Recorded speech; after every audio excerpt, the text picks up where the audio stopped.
What Nerdigans? This is the one and only Packer Girl 89, and today's book Nerdigan discussion video is going to be for Hades by Alexandra Adornetto, and this is the second book in the Halo trilogy. If you have not read Halo or Hades or watch my book Nerdigan discussion video on Halo, then why the hell are you here? Go read the book, go watch the videos, and come back here so we can talk about it.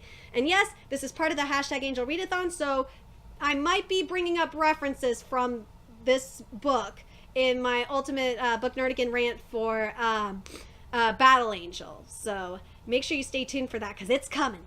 It's coming. And here's the beautiful cover. I love the covers for this series. I love, we have Jake and we have Bethany on the back of his motorcycle. It looks bomb. Anyway, let's get to this discussion. So this book takes place 6 months after the events in Halo, or 9 months after the epilogue. And after getting through the ordeal with Jake, Bethany bought her and Xavier a promise ring with the 3 symbols of faith. A 5-point star to represent the stars of Bethlehem's trefoil to honor the Holy Trinity, and the initials IHS, an abbreviation of, wait a minute, I just want to make sure I can read this. Ehius, the way Christ's name was spelled back in the Middle Ages. So it's IHESUS. So a town called Blackridge has been experiencing demonic disturbances such as a bridge collapse and 3 girls disappearing. So we know that they're back again. So this takes place around Halloween, and this is what Bethany says about it. So did you know Halloween used to be about Samhain? People were really scared of it. It's different in every culture. But essentially, it's the one night a year when the world of the dead meets the world of the living, when the dead can walk among us and possess our bodies, and people would dress up to trick them into staying away. And now we're doing the seance here, and we're at the party. And during the seance, the girl seance, the spirit of Taylor comes, and she says, "Stop! Stop now! Leave this place! You are all in danger! Stop! Listen, evil is here!" And then another colder spirit took Taylor's place and said, "Annabelle Lee." Whew. And Molly set the spirit of Jake Thorne free by breaking the circle. When you're in a seance, don't break the fucking circle. Jake, then he kidnapped Bethany on his bike by tricking her into believing Xavier was hurt and was disguised as one of his friends. And then right before he takes Bethany to hell, Jake hits Xavier with his motorcycle and then goes. And then this is what Jake says on hell, because yes, this is very, very much like Hades and Pesperon, if you think about it.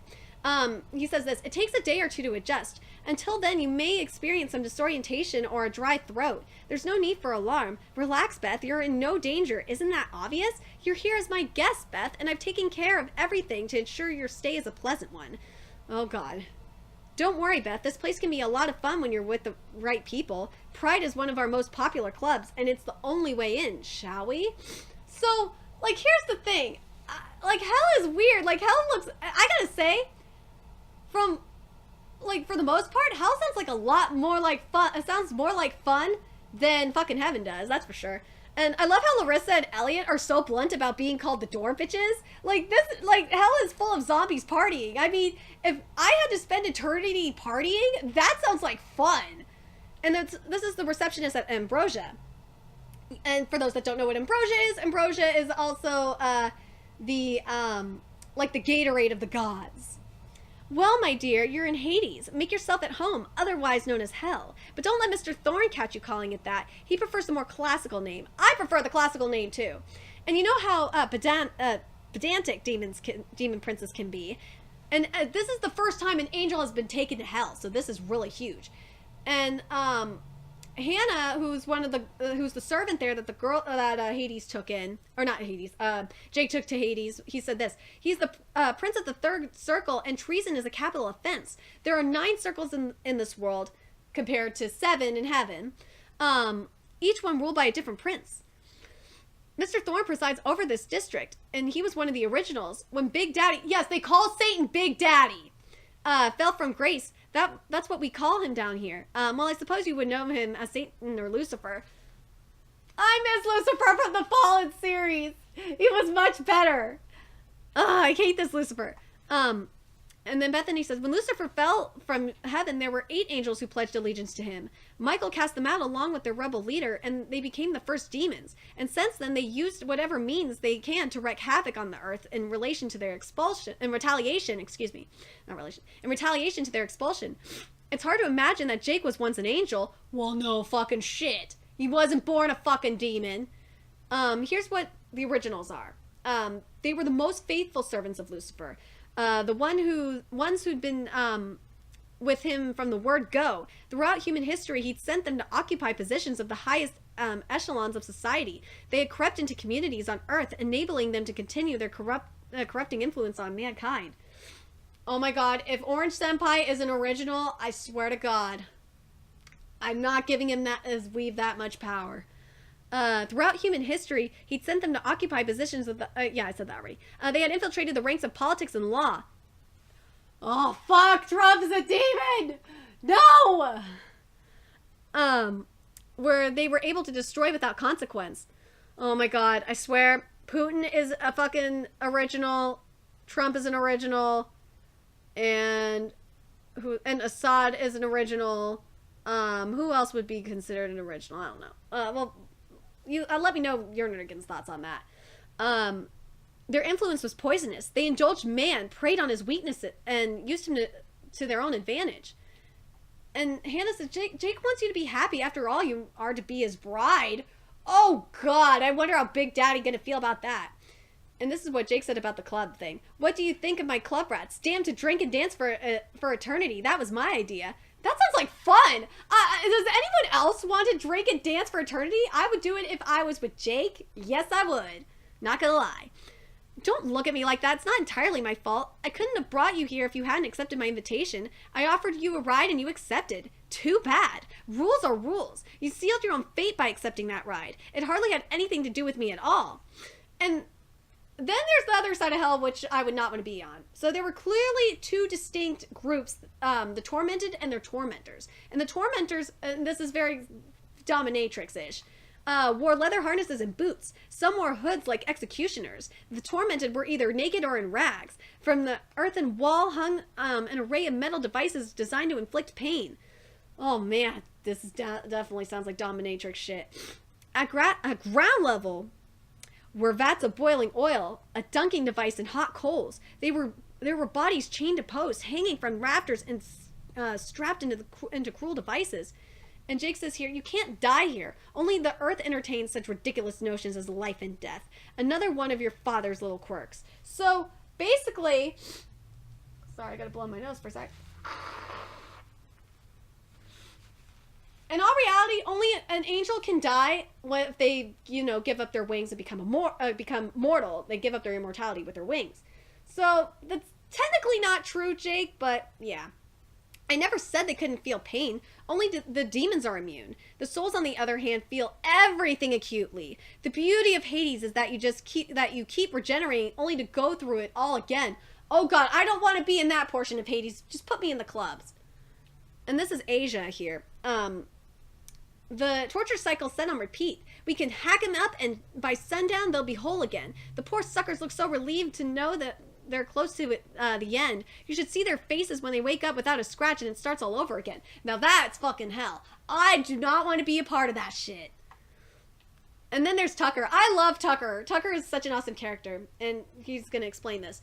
There are 5 rivers in Hades, which is very consistent.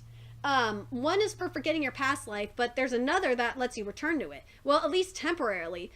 Drink from it, and it will give you the ability to visit your loved ones whenever you like. You'll be able to project. And there's things here you won't read about in books. Drinking from the Lake of Dreams creates a trance-like state that allows your spirit to detach from your physical body.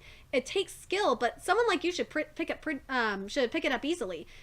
Take too much, and you might not wake up. Oh shit. So, if you drink a mouthful, you'll be able to see what your heart most desires. The water acts like a drug, only it stays in your bloodstream for ages. You'll be able to project any time, anywhere. And the lake is reading your memory, so it knows where to take you. Only a person drinks from the Lake of Dreams, it flows inside of you. or yeah, once a person drinks from the lake of dreams, it flows inside of you. It shares its power. You can only reverse it by drinking from the river Lethe. It literally means oblivion. Some people call it the river of forgetfulness. It makes you forget who you are. And when you drink from the river Lethe, all your bad memories sink to the bottom. So now here's Hannah's story, and I thought this was really, really sad. I was crying when I read this. I wanted to save my life more than I wanted my own soul. I made a pact, sold myself into this life. When I realized my mistake, it was too late. In my life, my name was Hannah Schwartz. In 1933, I had my 16th birthday. The Depression hit workers the hardest. We had little money, and I had no skills, so I joined the Hitler Youth. God damn it, Hannah. And when Buchenwald was opened, I was sent to work there. I knew that everything happening there was wrong. Not just wrong, I know I was surrounded by evil. But I felt powerless to do anything about it, and I did not want to let my family down. All around me, people were asking, where is God in this? How could he let this happen? I tried not to think about it, but deep down, I was angry with God. I blamed him. I was planning to apply for a transfer and leave the camp to go home to my parents when a girl arrived who I recognized. I knew her from home. Her father was a doctor. He treated my brother once when he had measles and didn't even ask for payment. Esther was her name. She shared her books from school with me because she knew how badly I wanted to learn. I knew her life was like mine, only she was wealthier. She went to school and she was a Jew. Oh, God. Here we go. Let's see. I knew that SS had evicted and relocated her family, but I didn't see her again until she turned up at Buchenwald. She was with her mother, and I tried to stay out of sight. I didn't want them to see me there. Esther wasn't well when they brought her in. And she seemed only to get worse. There was something wrong with her lungs, and she couldn't breathe properly. She was too weak to work, and I knew that what her fate would be. It was only a matter of time. Somehow I knew I couldn't let that happen. That was when I met Jake. He was one of the young officers overseeing the camp. Of course he was, but he looked different from how he does now. His hair was lighter, and his uniform was not so conspicuous. I think I would definitely like me a blonde-haired Jake. He smiled at me. I knew he liked me. He smiled at me and tried to make conversation whenever I served food to the others. One day I was sad and thinking of Esther, and he stopped me to ask what was wrong. I made the mistake of trusting him and took the opportunity to tell him about my fears for my childhood friend. When he told me he might be able to help, I couldn't believe my luck. I thought if only I could do one thing, might be able to respect myself again. Jake, or Carl as he went back then, that was a random name, but whatever, asked me whether I believed in God, and told him that the way my life played out so far, if there was ever a God, he must have deserted us. Carl told me he had a secret that he wanted to share, because he felt he could trust me. He told me he served a higher master, one who repaid loyalty. He said I could help Esther if I swore undying loyalty to him. He told me not to be afraid, and that I would be rewarded for my sacrifice with eternal life. When I think back on it, I don't know why he bothered to single me out. I think he must have been bored and looking for something to play with. It sounded so simple at the time. Esther was healed. Jake restored her health so the guards would have no reason to harm her, and I came into the darkness. But I wasn't sure Jake had kept his end of the bargain. He made her well again, but that did not keep her from the gas chambers 2 weeks later. It could have been worse. When I was thrown into Hades, I somehow avoided the pit. I was assigned duties at the hotel, and I've been here ever since. Oh my God. Just reading that story again, it's sad. It's so sad how Jake fucked with her. And poor Xavier, when she went to visit Xavier, it was just, oh man. But shit. Here's Jake says, Bethany, my dear, I'm not asking for sex. That's not what I'm about. I can have that anytime. I want to make love to you. Oh my God. And this is what Bethany said. Too much would have to change for me to even consider it. For starters, you'd have to start respecting my privacy. I hate the way you barge in here unannounced whenever you feel like it. I would like a key to my own room. If you want to see me, you need to ask first. I want to be able to move freely. Those two were granted. There's one more thing. I want to go back just for 1 hour. I need to tell my family and Xavier that I'm all right. And Jake's like, he ain't buying that shit. He said, what idiot do you take me for? Let's not play games. We both know each other too well, and you're no good at lying anyhow. Have you noticed that time's passing and nothing's happening? I don't see a rescue team on the horizon. Want to know why? Because it's an impossible mission. It might take them centuries to crack the right portal, if they ever do. And by that time, Xavier will be nothing but a maggot-ridden pile in the ground. So you see, Beth, you don't have a choice. If I were you, I'd seize the day, make the most of the opportunities in front of you. Everything down here is yours for the taking. I'm offering you a chance to be queen of Hades. Everyone would bow down to you. Think about it. That's all I'm asking.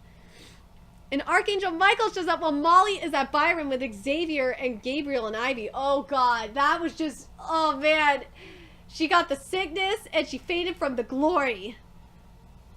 And Michael says this, humans, they have a tendency to overreact. It's a dire situation that has arisen here. One of our own has been captured. Such a transgression must be addressed. And what Gabriel says here, we are exploring every possibility, but as you know, the gateways to hell are heavily guarded. Has the Covenant, has the Covenant got any idea how to break through? And Michael says this, even we are not privy to such information. Only the demons that slither beneath us can now have the answer to your question. The human appears to think nothing of bringing about the apocalypse. Yeah, that's what happens when you want to bring an army of angels into hell, Xavier. You're gonna cause a fucking apocalypse, you dumbass. Here's the Covenant instructions. So you have located a source which we have located a source which may be of assistance. Her name is Sister Mary Claire. You will find her in the Abbey of Mary Immaculate in Fairhope County, Tennessee. This is all I can offer for now. We wish you luck. The demon went to much trouble to get her there. Rest assured he would not have done so if he did not value her life. Very true. And Gabriel says this, humans are more connected to the underworld than we can ever be. Demons make it their life's work to tempt those on earth, especially those who think their faith is unbreakable. It is sport to them. It's possible that Sister Mary Claire has encountered dark forces. We must find her and see what she knows. And when the archangels were on a mission, they did not make allowances for human fertility. So they served God single-mindedly, delivering his word and his will to those on earth. When Lot's wife disobeyed their commands several thousand years ago, they'd reduced her to a pillar of salt. And without hesitation, they carried on their mission with fierce determination, obliterating all that stood in their path. And Seraphim rarely got angry, and it took a lot to piss Ivy off. This is a serious breach of the rules. Demons have never targeted us before. They go after humans in order to spite heaven, but this time they've taken one of our own, knowing we must retaliate. Unless that's exactly what they want us to do, in which case they're trying to start a war. And Gabriel says this in response. He says, there's nothing normal about the situation. The Covenant is clearly not concerned about another human knowing our identity. If they were, Michael would have timed his arrival more carefully. Well, yeah, this means this is really like code red. The only angels that have ever seen ever see the inside of hell are those that go there of their own volition. The foolish ones that are blinded by pride and turned against our Father, choosing Lucifer. And then Ivy says this, what we're trying to say is that Jake shouldn't have been able to drag an angel into hell. Either Bethany went willingly or we are on the verge of Armageddon. Well, she was kind of tricked, so she went willingly, that for sure. But yeah, I think it's both, to be honest. And then Gabriel says, if there's no way for us to access the dimension known as hell, I've never heard... if there is a way for us to access to the dimension known as hell, I've never heard of it. No angel has returned to that place since we sealed Lucifer beneath the ground. And if Ivy says this, if Jake tricked Bethany into trusting them, then no rules were broken. Duh. Demons have been manipulating souls and damning them to hell for centuries. Here we go. And Gabriel says, I think it must be a sign that Lucifer's powers are growing. This could be an indication of his strength rising, even if it manifested through Jake. We have to think carefully. Rushing in could make things worse. That's why Michael is sending us to the source. And finally, when Bethany reached Xavier, oh my god, that scene was, woo, it was touching. So Asia, Tucker, and Beth go clubbing at Club Hex, which is really a gaming room for Hades elite to while away their time. There's a type of Russian roulette torture game, including torturing their humans while gambling. Actually, the humans liked it. I guess they have a fetish. Also doing drugs.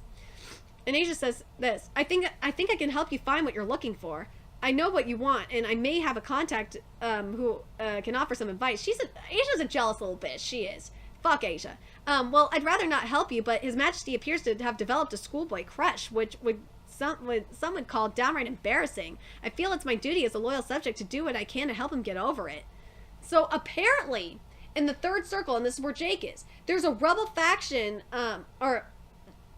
rebel faction called the Third Circle that feels Jake has been neglecting his duties of late and wants to take him down. And Asia mentions this too. Jake isn't just a demon, he's a fallen angel, which we knew. He's one of the originals, the one who fell with Big Daddy right from the very beginning. There are 8 of them, the 8 princes of the 8 circles. And of course, Lucifer presides over the 9th, the hottest circle of hell. So basically, kind of like Dante's Inferno, the further you go in, the hotter the hell. Yes, the originals run the show. The other demons have not real control, and they're disposable, nothing but worker bees. The favored ones are assigned to the torture chambers or invited into the heads of the power players, and sometimes they band together to overthrow one of the originals. Of course, they always fail, and if they found out, Jake would slaughter them all. What the rebels do? They don't do much. They're idiots mostly, waiting around for a chance to damage his power. Kind of sounds like anarchists, to be honest, and in a way, it sounds like you liberals. Sorry, I had to do that. So now we meet Asher, who is one of the rebels. And the portal takes many forms, but the one I've heard about most is in the wasteland outside the tunnels. Nothing living, of course, only lost souls roaming until the trackers drag them back. Look for the tumbleweed drifting back and forth across the wasteland, because I want to see Jake burn as much as you do. And this is why he's doing this. And he treats us like dirt and we're sick of it. And if he loses his conquest so soon, his power will be challenged and we might have a chance of overthrowing him. And then Tuck says that the trackers hunt down souls that have wandered off into the wasteland. So we're going to see, the trackers are kind of like the hellhounds if you think about it. So when we're in the wastelands, we find Taylor's soul. And this is what she said. I was judged and my soul was sent here. After I died on the floor of the girls' bathroom, I heard voices all around me. They were weighing up my sins, counting my good deeds, and then I was falling. I'm here because I was never taught to believe in anything. That really sucks. Atheists, we know where you're going. I didn't understand what was important in life. I only care about having fun. I never cared about anything real. I sinned and never thought twice about it. I knew I was in hell because of the total absence of love. And damn it, oh man, when Taylor sacrificed herself to the hellhounds, it was in vain because Beth missed the portal and she was so fucking close to reaching it, and now Taylor is stuck in the pit. And that fucking bitch Asia, that stupid ass bitch did this. She said, what the hell are you doing here? The hound should have ripped you to shreds. And I gotta wonder, I was wondering here, why the fuck is there a priest in Hades? And it was mentioned here, let's say he failed to protect the innocent. He works for us now. I'm sure you can appreciate the irony. Oh, yes. He was one of those preachers. And Jake says this as well. He says, this is an induction. Look around you, Beth. They need you. They've been waiting such a long time. Just think of the difference you can make around here. And the priest in hell says this, we are here today to welcome a new member into our family. The prince searched for her for many centuries, and we share in this happiness now that he's found her at last. She is no mere mortal who succumbed to the lure of power of immortality. She comes from a much higher place known as the kingdom of heaven. You shall worship her. You shall serve her, and bow to her will. I present you to you the new princess of the third circle, the angel Bethany. And a child was walking towards Bethany, and Diego choked the hell out of this kid, and then Bethany heals the child, and that just caused a whole bunch of problems, because this is what Jake says. We are children of Lucifer. Our purpose is to inflict suffering, not relive it. Listen to me. The 7 virtues in heaven are 7 sins in hell. An act of kindness here is a capital offense. Even I won't be able to protect you. And the light from Bethany formed a white solitary butterfly, and it made me think of if you don't know this song, look it up. It's called The Last Butterfly. It really made me think of that song for some reason. Sometime after bickering with demons in the lobby after midnight, they've called a hearing. You get an audience with Big Daddy himself. There aren't many dead or alive that can claim that honor. We have no choice. We've been summoned. You're not the only one they're angry with. They've assembled to judge me and decide my punishment for bringing you here. I hope it's that simple, but we'd be getting off lightly. And then they meet inside a warehouse that has been made into a makeshift courtroom where says Lucifer. So this is how the originals are described, and it's completely different than, say, Fallen by Lauren Kate. It's different from that. So they're images of faded beauty. The gender of some was indeterminate, but they shared the same chiseled features: fine lips the color of peaches, slightly aquiline nose, and strong jaws. They had the wasted, vacant look of those who had devoted their lives to idle pursuits. There was something about the way they held themselves and the air of superiority they radiated that distinguished them as the originals. Jake doesn't look like that, though. Jake is actually a hottie. They were the equivalent to royalty in this world. One of the faces of the originals was older than the others, more weather-beaten. Angels were not supposed to age, but the constant propagation of evil was bound to take its toll. So basically, by doing evil, doing so much evil, that it caused them to age. This is what must have done the most. So now we learn Jake's real name is Arakiel. And this is what Lucifer says. You owe this court an explanation, Arakiel. This little escapade of yours has caused much dissension among our ranks. Some fear it may undermine all we have worked to achieve. We must at all costs preserve what is ours. I applaud you for being here, for bringing her here, but it seems your emotions have gotten the best of you. I fear this is no longer strictly business for you. In fact, I suspect it never was. And this is on why Bethany is here, what Lucifer says.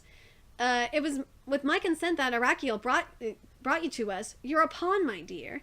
As you know, Heaven had launched another one of its pathetic little heal-the-world schemes, and the whole thing is incredibly tedious. We make a mess, and they clean it up, and so on and so forth, and we're bored of the whole thing, which is where you come in. I used you to send out a message. Well, I guess it's safe to let you in on the secret now that you're here. Let's just say it's time this little family feud was brought to a head. And what Jake says here is dragging an angel into hell against their will is a sign. It marks the beginning of war.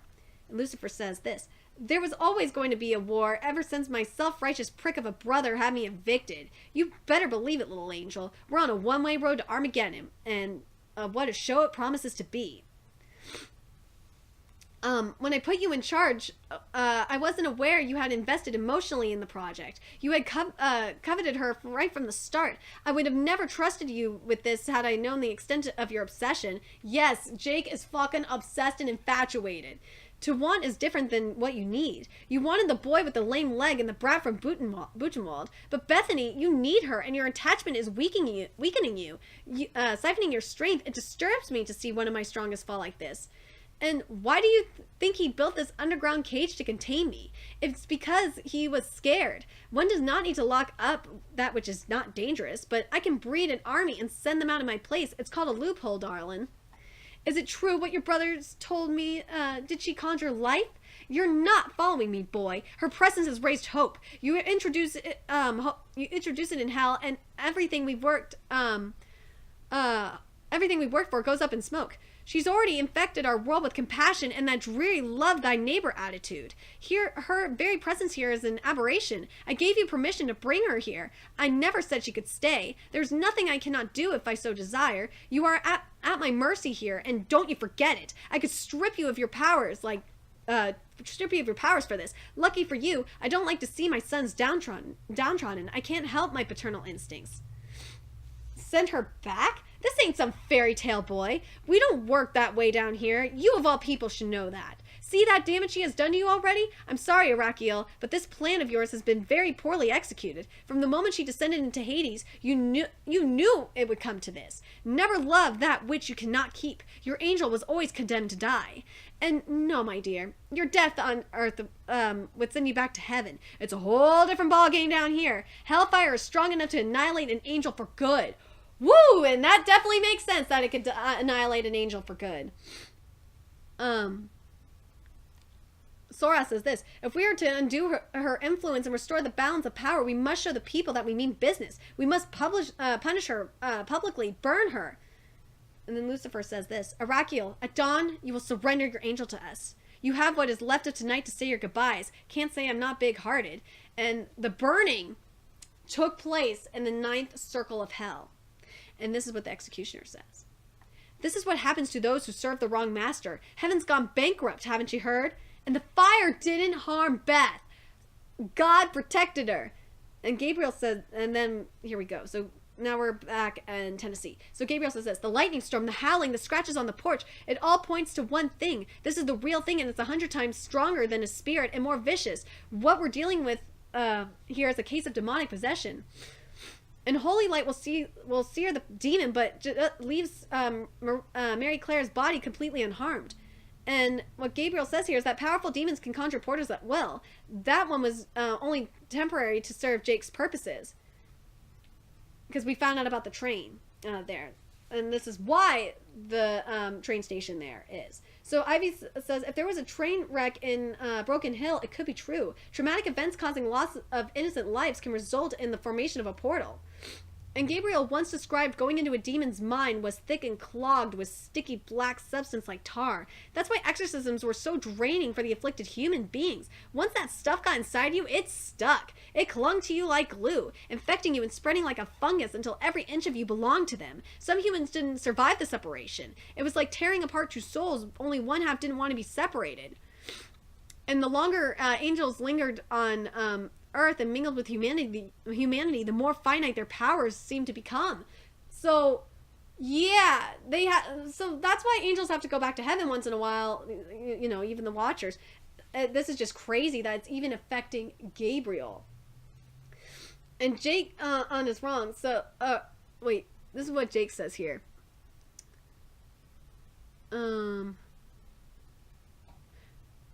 They wasted away over time and eventually... Oh, on his wings. I'm sorry. I typed this wrong. So this is what happens to what Jake said on his wings. He said they wasted away over time and eventually fell off. More as a result of retribution.